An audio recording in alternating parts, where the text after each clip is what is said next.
Hi guys, Beans here, welcome back to the channel. This week we find ourselves at Kyalami for our Coach Dave GT3 Series Sprint races. Starting right at the back of the grid for this one, multiple mistakes from me and traffic meant we couldn't put in our best laps. However, I wasn't too concerned as the last time we were here we claimed our first LFM win, but that wasn't in the dark, so it's a different challenge for us today. And given the results of our qualification, we would need to pull something out the bag if we were to compete for another podium. Now this clip isn't in slow motion, I can promise you that. It's just how cautious we were being. We're currently stuck in Elo hell. This is my 6th race at Kyalami this week, and much like Barcelona, they just haven't gone our way. We've been so unlucky. So far, managing to gain 2 positions on the first few turns, but overall, it's been fairly clean so far. As we make our way around Sunset into Clubhouse, there's always a bit of pushing and shoving here. So we just need to keep our wits about us so we can make it through any potential crashes. Given where we qualified, I think a podium is just slightly out of reach, but a top 10 would be great around here. I feel we have good pace around Kyalami. I think the last race we were here, it was low 1 minute 43s, but with a few practice laps we can consistently hit mid to high 42s now. Heading around Lowfuelmotorsport, I never know how to pronounce this, so I'm terribly sorry if I've just butchered it. We're at 1 position, but we're being pressured from behind by a Mclaren.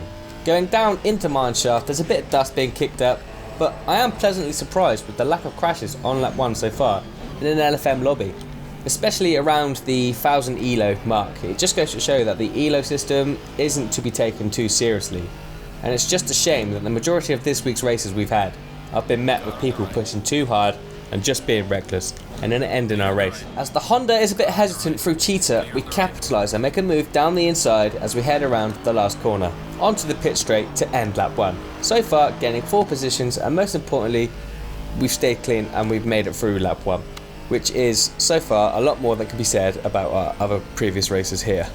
Going into Crowthorne, the gap up ahead is increasing slightly, but we can push a lot more. I will say that this race was on the old physics version of the game. I've yet to even try the new physics and cars, but we'll eventually get around to that. As we make our way around Barbecue, there's a Mclaren facing the wrong way, but luckily everyone avoids it and we make it past safely as we head into Sunset. It's a tricky long right-hander to get right, to be fair. I never truly know how to nail this corner, as sometimes I'll understeer, like this Audi here up ahead, who's hit the curb and ended up spinning. Or I'll not utilise the track fully and I'll only use 2/3 of the track. As we round Barbecue, down the small straight into the fast S's section, I'm still trying to adjust to racing here in the dark. I don't know if it's a placebo effect, but sometimes I felt that the braking markers I was usually use, I'd sometimes go a little bit too deep into the corner. An unfortunate end for this Aston up ahead as he gets collected by someone rejoining the track and then is hit from the person behind. Fast forwards to the end of pit straight, these two have a coming together and one pit manoeuvres the other, sending one flying off to the right. After the race and an inquiry a few days later, the BMW up ahead did get a loss of safety and ELO. I thought about a move down the inside as we got a better run out, but we backed out. There's still 20 minutes to go and we can't afford any silly mistakes resulting in any ELO loss.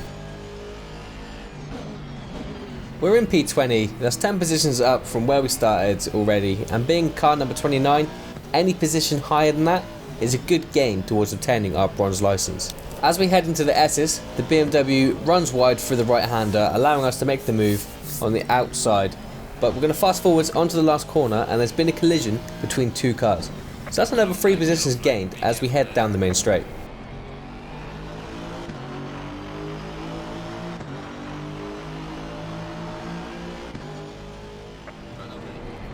Skipping ahead, it's time to put this Mclaren under some pressure. We knew we were quicker, we've just got to find the gap and go for it. Heading around Barbecue, we get the much better run, allowing us to reel him in and then make a move down the inside.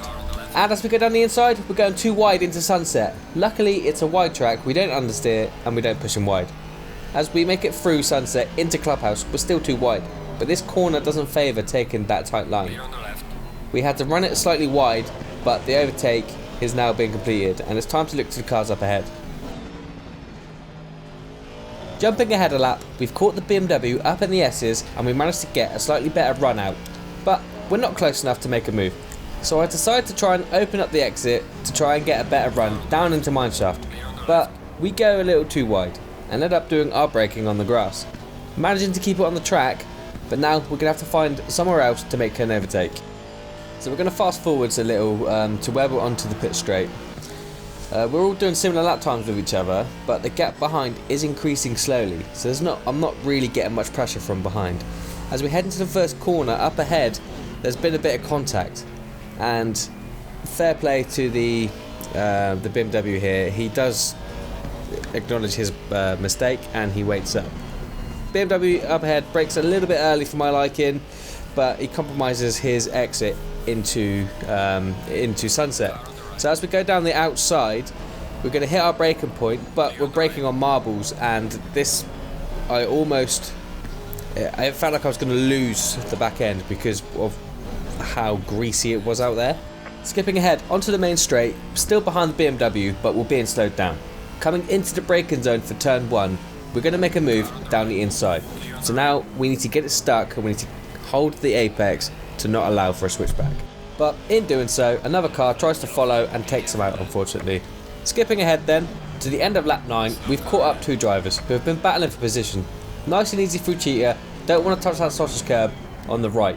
There's a car into the gravel on the left. As we head into the braking zone for the last corner, the Aston runs deep, allowing us to get alongside as we make the charge down the main straight.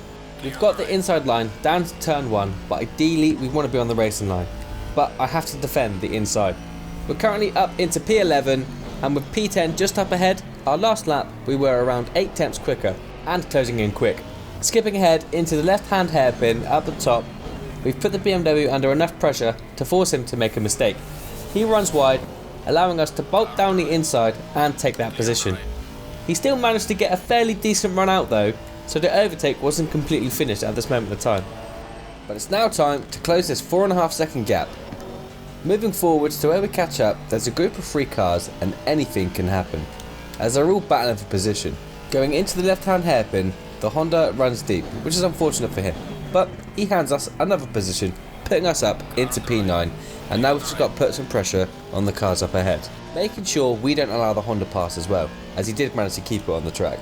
Heading into mineshaft, we're going to fast forwards now onto the last lap, and it's time to put the Porsche up ahead under as much pressure as possible, and I need to try and force him to make a mistake. As we head around Crowthorne into the Juxky sweep and into Barbecue, we get the call for a yellow flag. There's a car off into the gravel on the last lap, and that's P5, putting us up into P8, which overall I'm pretty happy with, considering we started right at the back of the field in this race and it was in the dark. I'd be happy with this result. And as we fast forward to the last corner of this race, we're bringing it home in P8, which, like I said before, I am happy with. On another note, I will be posting a short video within the next couple of days on the channel, so be sure not to miss that one. But as always, if you guys like the video, please like, comment down below. It's always good to hear your thoughts. Subscribe to the channel, and I'll catch you in the next one. Take care, guys. See ya.